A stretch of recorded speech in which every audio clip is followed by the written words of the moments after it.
Greetings and salutations, dear Valorborn. Today we're gonna talk about combat.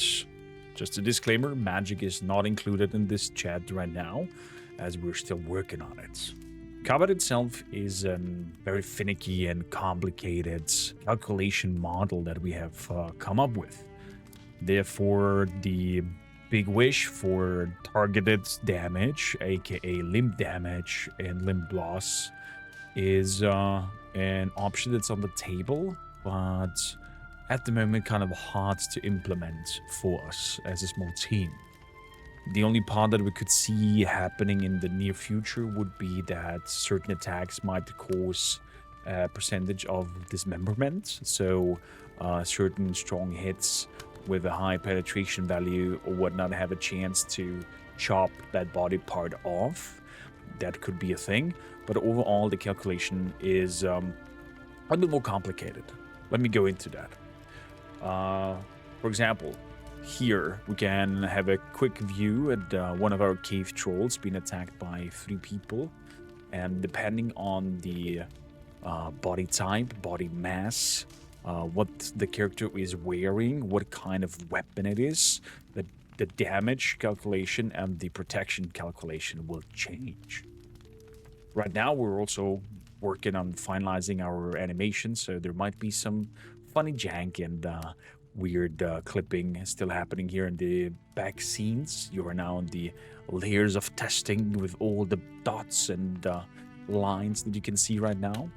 Overall, our combat is quite a strategic layer, you could say. There's a lot of systems working into it.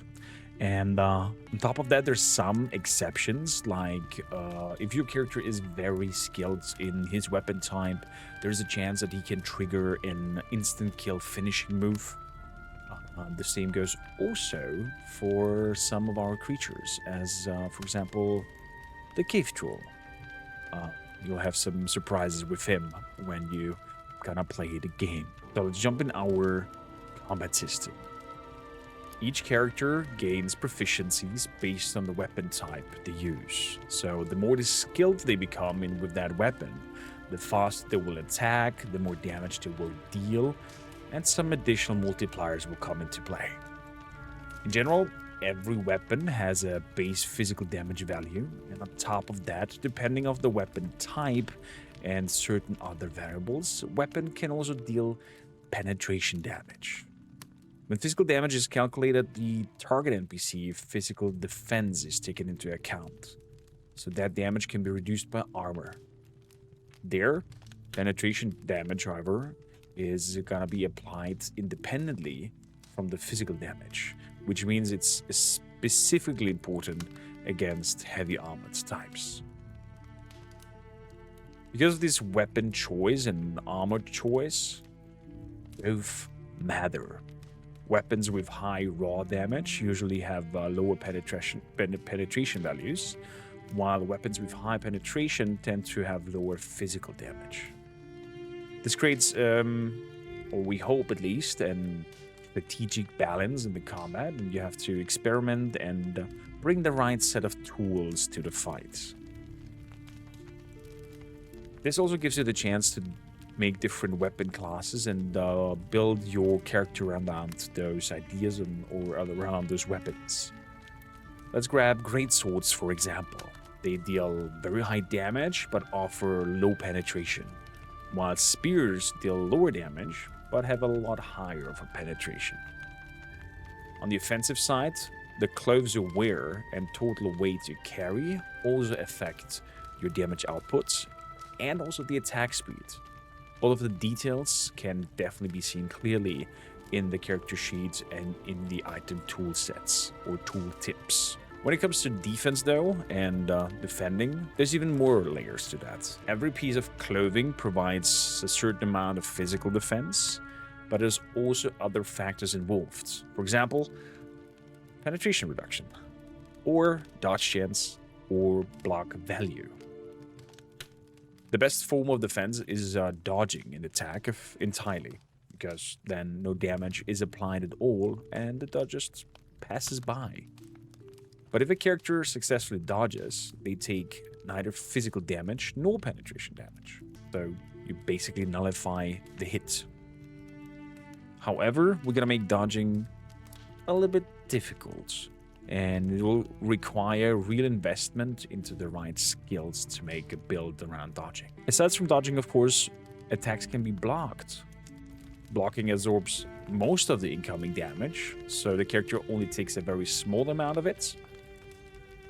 And that's where shield bearing comes into hand, and you can definitely effectively create, let's say, tank roles in your group, where they can absorb the highest amount of damage and be the front line of your units.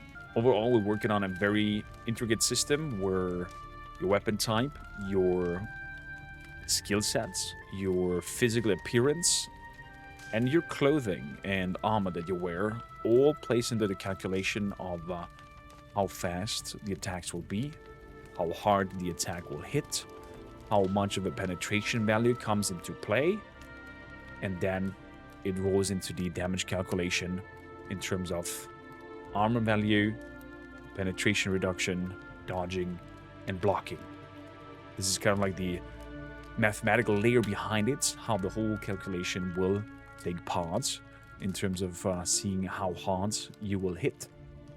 And on top of that, I think we might be able to do an RNG optimizer or calculator that understands, as you can see, as you saw those rolled dots, where the hit came from and landed, and has a chance for chopping that body part off if the wish is that high for dismemberment. There's definitely some voices out there in the community, on Steam, on YouTube comments, that wish and cry for limb damage, or aka limb dismemberment, and a little bit of gore. So definitely let us know if that is also up to your spiel. And as we progress with the combats, we're definitely gonna have a voting going on in the Discord if we want dismemberment or we don't want it. And of course, first of all, we have to check in terms of technology barriers, how we can make it possible before we can give the chance of having it. Later, when magic comes into play, there will be an extra layer coming to the front line, because magic will have its own calculation stats similar to piercing damage, where the overall body mass will come into play, and also some magical affinities or magical items that can either absorb or give protection around certain types. But more to that a little bit later in our production line. I hope showing you a little bit of insight here and how the calculation works, and seeing the tooltips and whatnot gave you an overall idea about how we want to do combat, how we want to do the whole calculations, how the maths works behind it. Mathematics, it's a hard word. And I hope you enjoyed this kind of more cozy dev diary today, because your good old Cormac over here just came from Prague Comic Con, and still a little bit feeling under the weather, but we're working hard. We're trying our best to make a fantastic sandbox RPG, and we highly appreciate all your feedback, all your constructive ideas, and also a big shout out to all our playtesters finding already the first waves of bugs, making sure that the onboarding towards the game is running smooth, and soon we are done with the tutorial section, and the second invite wave for test play will begin. So if you have not applied yet, you still have a chance to do so. Google form is in our Discord or in the prior Dev Diary video. And with that, I wish you all the best. Thank you kindly for tuning in for another Dev Diary, and I hope you still liked it, even though my energy level was not as high as in the prior one. With that, my Valorborn, I wish you farewell. Thank you kindly for tuning in, and I'll see you next week.